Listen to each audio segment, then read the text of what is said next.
he's predicting the neoliberal economic order to not really change that much. Absolutely. But just in fairness to him, really it's only changed a lot in the last year.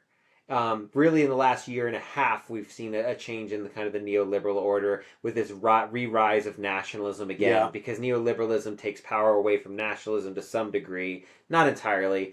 But I think that was also ultimately going to, ultimately people were going to go back into nationalism, I think. It was really interesting, having taught on neoliberalism versus nationalism for the last 11 years and constantly realizing that what I taught like the next year was then wrong because then I had to reteach it a little bit different each time. Well, because the situation was changing so much. I was going to say, it wasn't wrong in the moment. It wasn't wrong in the moment, but it's like you're reading these texts about how like, okay, neoliberalism has done some really interesting things for foreign aid. Okay, but actually it looks like those things didn't really do anything interesting for foreign aid. It just reasserted corporate power. It actually was a form of neocolonialism. He swapped out Nestle with Coca-Cola. That's right. Africa, So it's really interesting reading a book like this, near future sci-fi.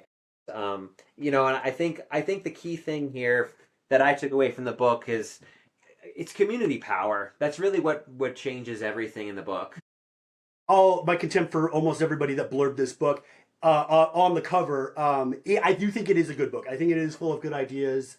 I think some of them have already been proven to be like maybe not perfect ideas, but I think he's thinking the right way. And what I was trying to say earlier about the banking thing was that we could achieve a lot of the same ends that he describes through the blockchain with just regulation. Mm-hmm. Like and I think if people had their feet held to the fire by a super depression, you could probably get them to regulate almost as effectively as the magic blockchain in this scenario, like makes everything visible to the public. Nobody can hide money anymore. Right. Maybe we don't need money in 50 years kind of situation. Well, that was like, the aftermath of the American Depression, which was, we talk about the American Depression in the 1930s, late 20s, early 30s, and in part brought on by the First World War and the way that resources were distributed. Absolutely. And lots of countries did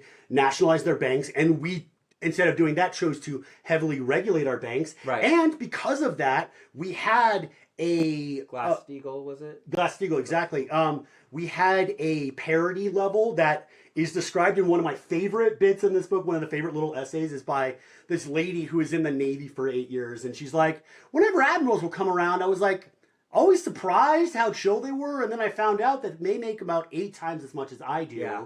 And when I found out that people who worked in California had execs at their companies making 1,500 times as much as they did, I was so surprised. And I was like, how are they incentivized to do a good job? Right. Yeah. So, I'm actually in the corporate execs from the late 40s to the late 60s made about 8 times as much. Like the chairman of GE made 10 times as much as an entry level or not an average worker in his company. Right. Which is amazing. And the average worker is the one, like the average worker should be making a living wage. Absolutely. And that's essentially what the Navy has. Because she talks about how the Navy doesn't pay you very much. It's only like $25 a year, but you also get your room and board, and you can bank all that money while you're in the Navy. And you can bank it with good interest rates because Navy credit union. Exactly. Stuff, right? Yeah. So in other words, she was one of the essays was talking about avocation for a maximum wage, which I am all on board. Yeah. I think we have to include all assets though, with the maximum wage, because a lot of people will just tie up into stocks and everything. And property. Also, we just need to burn the fucking stock market to the ground. I think the stock market could go away tomorrow, and that would be fine. That would be fine with everyone, I think. In reality, it would create some market chaos and supply chain disruption temporarily, but ultimately... What doesn't? What doesn't, yeah. What fucking doesn't? Current banking practices do the same thing, might as well get rid of it. Right. Well, the tariffs are fucking up the whole situation, so why not just get rid of it all at once?